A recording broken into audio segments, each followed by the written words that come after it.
नमस्कार। आज मैं फिर आपके सामने अपराध की एक और घटना लेकर आया हूँ। आज के अपराध की घटना हालिया है, बिल्कुल हाल फिलहाल की घटना। उत्तर प्रदेश के बलिया जिले की है। पूर्वी छोर का बलिया बिहार की सीमाओं से लगा हुआ, बिहार और थोड़ा बहुत नेपाल की सीमाओं से लगा हुआ बलिया क्षेत्र। बलिया में एक थाना है नगरा, बहुत पुराना और बहुत बड़ा थाना है नगरा। हुआ कुछ यूं कि 25 अप्रैल 2026 को, यानी अभी अभी हाल में, शाम के समय गांव है बछईपुर।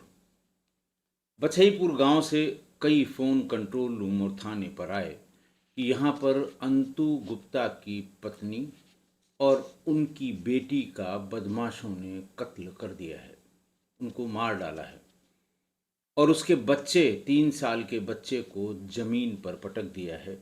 उसकी हालत बहुत नाजुक है और अंतु गुप्ता को भी तमाम चोटें लगी हैं। गंभीर बात थी।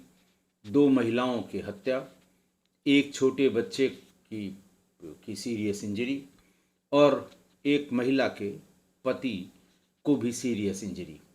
नगरा थाने की फोर्स जितने भी थाने पर रही होगी लेकर प्रभारी निरीक्षक मौके पर पहुंचे। मौके पर उन्होंने पूरी जांच पड़ताल की। धीरे धीरे बात ये साफ हो गई कि जो महिला जिसकी हत्या हुई है, लड़की बंटी जिसका नाम था, जिसके 3 साल का बच्चा था, और उसकी पत्नी और उसकी माँ, लड़की की माँ, इन दोनों का कत्ल उसके दामाद प्रीति उर्फ बंटी के हस्बैंड अमित ने किया है। थोड़ी देर में ही ये पता लग गया कि किसने ये हत्या की है। अब पता करना था कि क्यों ये हत्या हुई है। सुशीला देवी और बंटी उर्फ प्रीति, इन दोनों की हत्या हो गई। 3 साल के बच्चे को जमीन पर पटका गया था, उसको सीरियस इंजरी थी। और जो सुशीला देवी यानी प्रीति गुप्ता की जो सास थी, जो मर गई, उनके पति अंतु गुप्ता को भी काफ़ी सीरियस चोटें लगी हैं। चोटों को देखकर पुलिस और जो भी लोग वहाँ मौजूद थे उनको ये साफ लग गया कि ये चाकू से पहुंचाई गई चोटें हैं। धीरे धीरे लोगों ने बताया कि दामाद इनका आया था। मोटरसाइकिल उसने काफ़ी दूर पर खड़ी कर दी थी और उसके बाद फिर दरवाजे की तरफ से या दरवाजे को खुलवा कर नहीं गया, वो बगल की दीवार से फांद कर छत पर गया और छत से नीचे उतर कर उसने अपनी पत्नी को 20 चाकू मारे, जिससे उसकी मौके पर मृत्यु हो गई। उसकी माँ सुशीला देवी ने जब बीच बचाव करने की कोशिश की तो उसको भी काफ़ी चाकू उसने मार दिए। दोनों की लगभग मौके पर ही मृत्यु हो गई। इस बीच में हल्ला सुनकर अंतु गुप्ता भी भाग कर आए। उन्हें भी कई चाकू लगे, लेकिन वो अस्पताल में भी हैं और कहा यह जा रहा है कि आउट ऑफ डेंजर हैं, यानी शायद उनकी जान बच जाएगी। बच्चे को भी कई बार जमीन पर पटक कर मारने की कोशिश की गई, लेकिन बच्चा भी अभी तक अस्पताल में ही जीवित है और मौजूद है, इलाज चल रहा है। करके वो लोग वहां से भाग गए। तब ये पता लगा कि बछईपुर के अंतु गुप्ता की बेटी प्रीति उर्फ बंटी की शादी 2022 में गढ़वाड़ थाना क्षेत्र के सिहाचवर के रहने वाले अमित कुमार गुप्ता उर्फ हंटर से हुई थी। शादी के कुछ समय बाद ही पति पत्नी में विवाद बढ़ गया, लेकिन एक बच्चा होने के बाद फिर स्थितियां कुछ कंट्रोल में हुई। परिवार वाले लगातार दोनों के बीच समझौता या बीच बचाव की कोशिश करते रहे, लेकिन कोई बहुत ज़्यादा फायदा नहीं हुआ। और इधर 25-26 में, यानी शादी के करीब 3 साल 4 साल बाद, ये विवाद फिर बहुत ज़्यादा हो गया। और एक दिन लड़की अपने ससुराल से मायके में चली आई। बार बार फिर दोनों परिवारों में ये समझौता होने की कोशिश की, कराने की कोशिश की गई कि लड़की को अपने ससुराल भेजा जाए, लेकिन लड़की की माँ, लड़की और लड़की के पिता, ये तीनों ही दोबारा लड़की को ससुराल जाने को मना करते रहे कि इसके साथ वहाँ बहुत जाती होती है, परेशान किया जाता है, लिहाजा हम इसको वहाँ नहीं भेजेंगे। खैर, सीक्वेंस ऑफ इवेंट के बारे में जो पुलिस ने बताया तो वो ये बताया कि शनिवार को, उस तारीख को 25 अप्रैल को देर शाम अमित एक युवक के साथ बाइक से अपनी ससुराल बछईपुर पहुंचा। उसने बाइक कुछ दूरी पर खड़ी की, पैदल ससुराल गया। पड़ोसी के घर की दीवार के सहारे अपने ससुर अंतु गुप्ता की छत पर चढ़ गया और घर के भीतर घुस गया। वहां उसने अपनी पत्नी प्रीति उर्फ बंटी पर चाकुओं से हमला कर दिया और पहली बार ही, मतलब बताते हैं कि 1-1.5 मिनट में ही 20 चाकू उसने मार दिए और उसी समय उसकी मृत्यु हो गई थी। लेकिन शोर सुनकर बीच बचाव करने आई उसकी सास सुशीला देवी, यानी लड़की प्रीति की माँ, वो जैसे ही बीच बचाव करने आई और अपनी बेटी प्रीति को अपने, जैसे वो कहते हैं ना कि उनको छिपा लिया, उसको उसके ऊपर ढाल बनकर गिरी, तो उस पर भी कई चाकू मारे अमित ने और वो भी मौके पर ही उसकी भी मृत्यु हो गई। शोर सुनकर फिर पिता अंतु गुप्ता आए, उनको भी गंभीर रूप से घायल कर दिया। बच्चा 3 साल का था, माँ और नानी के साथ हो रही ऐसी वारदात को देखकर रोने लगा। उसे उठाया, पैरों से पकड़कर जमीन पर पटकने लगा। इसी बीच शोरगुल सुनकर आसपास टोला पड़ोसी के लोग भी जब आए तो वो फिर कूदकर भाग गया और मोटरसाइकिल से वहां से निकल गया। तो पुलिस को मौकाए वारदात पर ये सारी सूचनाएं थोड़ा थोड़ा करके मिल गई। पुलिस ने पहुंचकर सबसे पहले देखा तो 2 जो छोटा बच्चा 3 साल का और उसका नाना अंतु गुप्ता, ये दोनों जीवित थे। उन्हें फौरन एम्बुलेंस के सहारे पास के अस्पताल में भेजा गया। वहाँ पर वो डॉक्टरों ने उसका इमरजेंसी में उसकी चिकित्सा शुरू की और ऐसा लगता है कि दोनों की जान अब बच जाएगी। बहरहाल दोनों शवों का पंचायतनामा करके पुलिस ने उसे पोस्टमार्टम के लिए सदर अस्पताल बलिया भेज दिया। उसी के बाद उसकी तलाश शुरू की गई। एक तो दामाद को सब लोगों ने पहचाना, लेकिन साथ वाले युवक की पहचान गांव वाले नहीं कर पा रहे थे। नगरा थाना पुलिस के उपनिरीक्षक अखिलेश्वर प्रसाद शर्मा के साथ एक टीम बनाई गई और उसे सबसे पहले कोशिश की गई कि वो जो परिवार के लोग हैं पहले उनको बुलाएं या उन्हें पकड़ें, उन पर दबाव बनाएं कि ये कहाँ गया। तो तारकेश्वर गुप्ता की पत्नी राधिका गुप्ता को सलेमपुर चट्टी से गिरफ्तार किया गया। फिर नगरा पुलिस के जो एसएसआई थे, वरिष्ठ उपनिरीक्षक प्रभाकर शुक्ल, उन्होंने राजकुमार गुप्ता, मुकेश गुप्ता और आशा देवी को सिहाचवर कला थाना गढ़वार जिला बलिया से मलब तिराहा गढ़वार के पास से इनको गिरफ्तार कर लिया गया।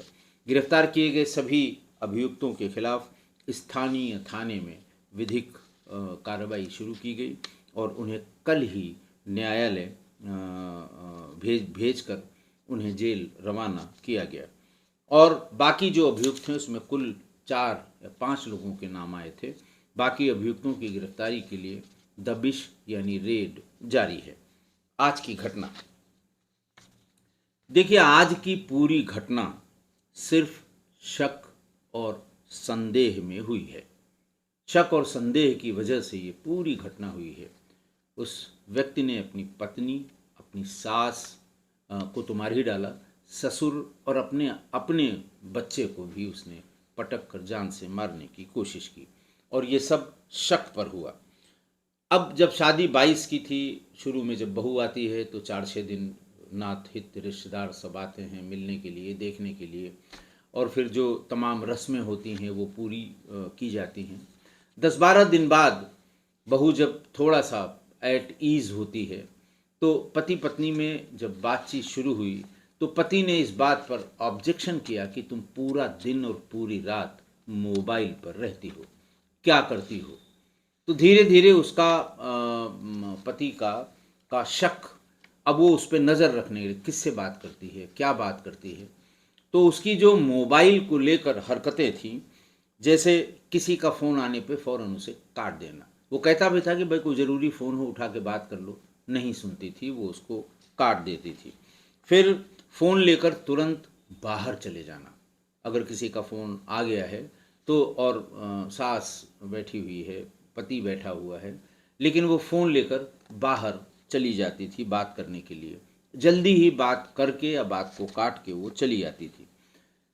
फिर पति को ये लगा कि देखना चाहिए कि फ़ोन में ऐसा कौन सी कॉल आई थी, किससे बात कर रही थी, लेकिन फ़ोन उसका लॉक रहता था। उसको डबल लॉक में वो रखती थी, पैटर्न लॉक भी और फिंगरप्रिंट से जो लॉक खुलता है उससे भी उसको लॉक रखती थी।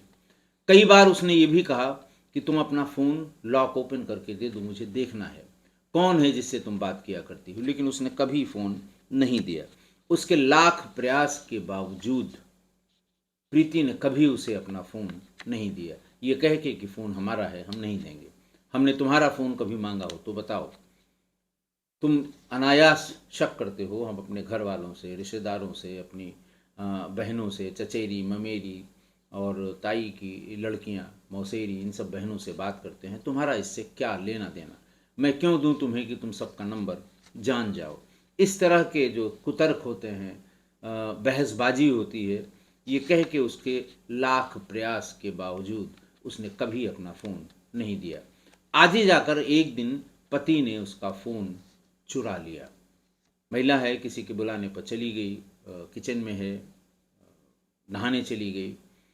वैसे तो वो हमेशा फ़ोन अपने साथ रखती थी, लेकिन किसी दिन वो फ़ोन रह गया और वो लेकर भाग गया।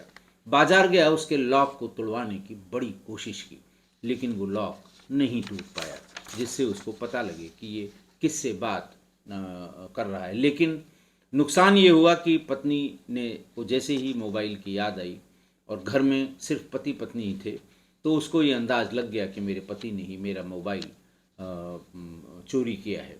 उसने भी अपने स्तर से प्रयास किया तो ये पता लगा कि मोबाइल की दुकान तक ये फ़ोन गया था उसकी लॉक तोड़वाने के लिए, लेकिन लॉक टूट नहीं पाया। उस दिन दोनों में बहुत झगड़ा हुआ। पति पत्नी में इतना झगड़ा हुआ कि पत्नी अपने बच्चे, बिल्कुल छोटे बच्चे को लेकर अपने मायके चली गई और फिर ये जो वाद विवाद का सिलसिला था वो पूरा शुरू हो गया। अब इतना करने पर कि वो लॉक उसको तोड़ नहीं पाया और उसके बाद फिर वो इसी बात पर नाराज होकर मायके चली गई। अब पति को पूरा शक हो गया कि हो न हो मेरी पत्नी का किसी और से चक्कर है, पूरा शक हो गया। और ये शक इतना बढ़ गया कि अमित को अपना ही बेटा, उसे ये शक होने लगा कि ये मेरा बेटा नहीं है। अच्छा, उसके कारण जब विवेचना में तमाम चीज़ें पूछी जाने लगीं तो वो अपने 2 ढाई साल के उस बेटे को लेकर अपने दोस्तों से, रिश्तेदारों से और रिश्तेदार महिलाओं से बार बार ये पूछता था कि ये किस पर गया है बेटा मेरा, मुझ पर गया है कि प्रीति पर गया है, यानी अपनी पत्नी पर। अच्छा, चूंकि कोई ऐसी, जिसे वो कहते हैं ना कि कोई हार्ड एंड फास्ट रूल नहीं है कि कोई बच्चा है तो ये माँ पे जाए या बाप पे जाए, ऐसा बिल्कुल नहीं है। आप जो विज्ञान के विद्यार्थी हैं वो सब जानते हैं, एक्स वाई क्रोमोसोम के कॉम्बिनेशन की वजह से और जो उसकी हेलिक्स होती है उसमें जो अमीनो एसिड्स के बॉन्ड होते हैं उसकी फ्यूज़न की वजह से बच्चा किसी भी, कभी कभी जाता है बाप पर, कभी माँ पर और कभी किसी पर नहीं जाता है। तो जब लोगों ने ये कहना शुरू किया कि ये तुम पर तो नहीं गया है, हो सकता है भाभी पर या तुम्हारी पत्नी पर गया हो, उनको ठीक से हमने देखा नहीं है, लेकिन ये बात उसको चुभने लगी कि ये मुझ पर नहीं गया है। कुछ लोगों ने ये भी बताया कि तुम दोनों पर नहीं गया है, ये भी उसको बताया, ये भी उसकी शंका का एक कारण बना। मूर्ख अमित को ये समझ में नहीं आया कि ये विज्ञान में ये बिल्कुल आवश्यक नहीं है कि माँ या पिता पर ही जाए, वो किसी दूसरे एक्स वाई क्रोमोसोम के फ्यूज़न से वो कोई भी शक्ल हो सकती है।